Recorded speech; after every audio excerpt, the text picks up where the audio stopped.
Advogado Frederic Wassef diz que comprou relógio Rolex com dinheiro próprio para devolver à União.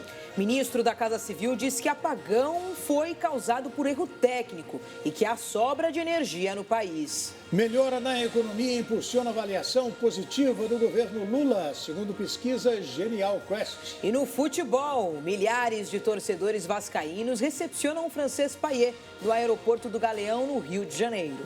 O Brasil News, da Rede Brasil de televisão, está começando.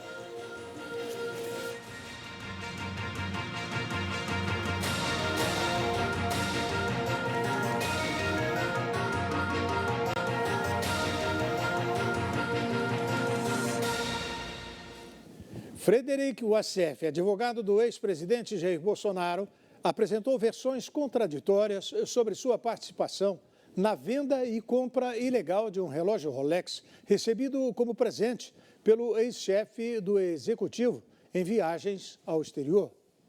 A Polícia Federal aponta que o Wassef teria vendido o relógio nos Estados Unidos em 2022 e depois recomprado já em 2023, por temer que o Tribunal de Contas da União determinasse a devolução do item de luxo, menos de uma semana após ser alvo da operação da Polícia Federal, que o aponta como responsável pela recompra de um relógio Rolex. O Wassef mudou sua versão 3 vezes. Em nota, domingo, o Wassef disse que nunca vendeu nenhuma joia, oferecido ou até mesmo posse do mesmo. Ainda afirmou que nunca participou de nenhuma tratativa e nem auxiliou nenhuma venda, nem de forma direta ou indireta. Concluiu que jamais participou ou ajudou de qualquer forma qualquer pessoa a realizar nenhuma negociação ou venda. Na segunda-feira foi revelado que o nome de Wassef estava no recibo de compra do Rolex e logo depois ele assumiu ter comprado o Rolex em uma entrevista coletiva.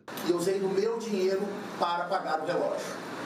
Então, o meu objetivo quando eu comprei esse relógio era exatamente para devolvê-lo à União, ao governo federal do Brasil, à presidência da República.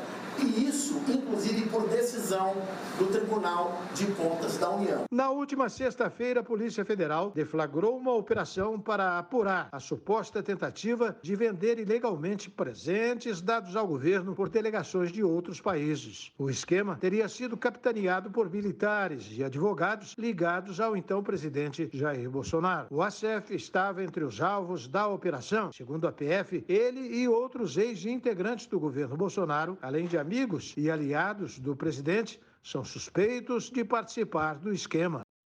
Entidades de classe repudiaram o tratamento dado ao jornalista da agência Reuters, Adriano Machado, na CPI do 8 de janeiro.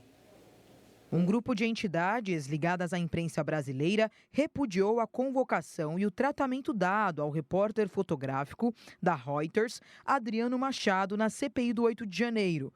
O profissional foi convocado e prestou depoimento nesta terça-feira. No início do mês, a CPI convocou Machado a se apresentar por entender que ele testemunhou um crime, que foi a depredação do Palácio do Planalto. A convocação, feita a pedido da oposição, recebeu o apoio do presidente do colegiado, deputado federal Arthur Maia, do União Brasil da Bahia. Em nota, as entidades repudiaram a convocação e a tentativa por parte de alguns parlamentares de atacar a honra do jornalista e a reputação de toda a imprensa brasileira. O documento afirma que Machado respondeu aos questionamentos com tranquilidade, mas foi ofendido por diversas vezes quando parlamentares da oposição, com vistas a atacar o governo, o acusaram de participar de uma encenação de golpe.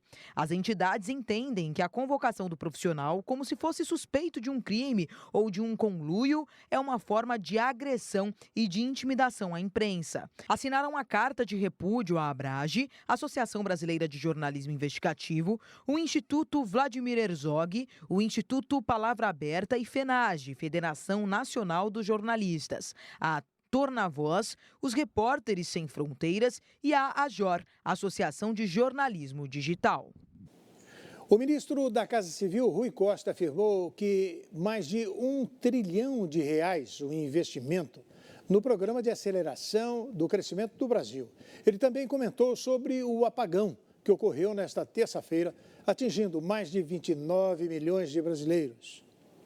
No programa Bom Dia Ministro do Canal Gov, Rui Costa, da Casa Civil, iniciou destacando a intenção do governo em investir mais de 1,7 trilhões de reais no novo PAC, o Programa de Aceleração de Crescimento em todos os estados do Brasil. É um plano de investimentos em todas as áreas, educação, saúde, infraestrutura, logística, que inclui aí aeroportos, estradas, portos. Neste novo PAC tem um peso muito maior no investimento privado, ou seja, na parceria público-privado. Nós estamos estimando um total de investimento que envolve investimento privado da ordem de 1 trilhão e 700 bilhões de reais. O ministro também comentou sobre a reforma ministerial, deixando claro que não cabe a ele dar palpites sobre a escolha e possíveis trocas do presidente Lula. E quem troca e anuncia novo ministro é o presidente da República.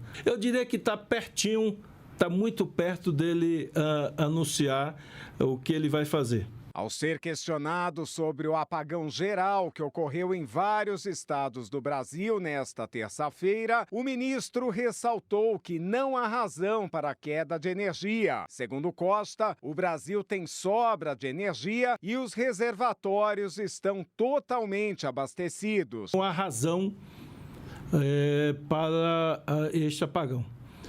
Por quê? Porque, em geral, a gente que viveu alguns apagões no Brasil, foram períodos onde nós tínhamos crise de geração de energia, ou seja, reservatórios de água estavam embaixo, e você tinha mais demanda de energia do que oferta de energia, o que levava ao colapso do sistema.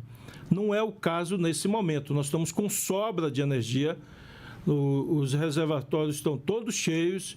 Nós temos hoje um parque eólico solar gerando muita energia, então não há razão nem de oferta nem de demanda para ter tido esse colapso. Ele ainda pontuou que o incidente foi um erro técnico. Foi erro técnico, falha técnica, precisa identificar o que foi que aconteceu e espero que o mais rápido possível nós consigamos dizer à sociedade. Pesquisa Quest, divulgada hoje, mostrou que a aprovação do presidente Lula subiu para 42%.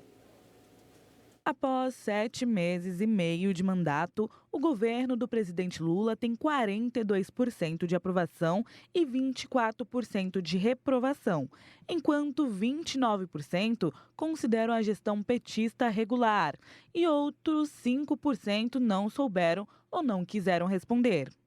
É o que relata a pesquisa Quest divulgada nesta quarta-feira. O Instituto entrevistou presencialmente 2.029 pessoas com 16 anos ou mais, de 10 a 14 de agosto, em levantamento com margem de erro estimada de 2,2 pontos percentuais para mais e para menos. Os resultados mostram uma melhora da popularidade do governo Lula, que havia registrado em junho uma avaliação positiva de 37% e negativa de 27%. O levantamento é financiado pela corretora de investimento digital Genial Investimentos, controlada pelo Banco Genial. Vamos ver agora o que vai acontecer com esse aumento da gasolina e do óleo diesel, né? Mas, para o comentarista Ney Gonçalves Dias, os números da pesquisa Quest sobre o aumento da aprovação do governo Lula se deve pelo bom momento econômico atravessado pelo país. Fala, Ney. É preciso que o governo não coloque salto alto antes da marcação da data do Pai.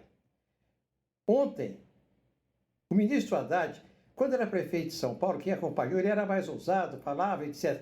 No Ministério ele se mostrou até bom articulador político na Câmara, no Senado, mostrou-se extremamente moderado e hoje deu um escorregão. Ele deu uma entrevista do podcast falando da força da Câmara com relação ao Executivo e ao Judiciário, o que já criou um clima lá de tensão com o presidente Lira. Depois Haddad ligou para o presidente Lira, mas o presidente Lira adiou. Eu falei aqui com pompa e circunstância que essa semana seria feita a reunião definitiva para a aprovação do arcabouço fiscal. O Lira adiou e está adiando tudo lá na Câmara. Pois bem, o que acontece agora? Acontece agora o seguinte: o presidente Lula viajou. Ele não vai fazer a reforma agora, mas quando ele voltar da viagem, ele faz. Agora ele já voltou do Paraguai. Enquanto não fizer a mini-reforma ministerial, o Centrão não levanta da cadeira e o Lira não usa a caneta. O presidente Luiz Inácio Lula da Silva agora tem que pegar o touro pela unha e fazer a mini-reforma ministerial. Ministério para o PP e para os republicanos. E a seguir, Lula participa em Brasília da Marcha das Margaridas e anuncia medidas voltadas às mulheres. Presidente do Tribunal Superior Eleitoral, o ministro Alexandre de Moraes, diz que houve lavagem cerebral da população para desacreditar a democracia. O Brasil News volta daqui a pouquinho com esses e outros destaques. Até já.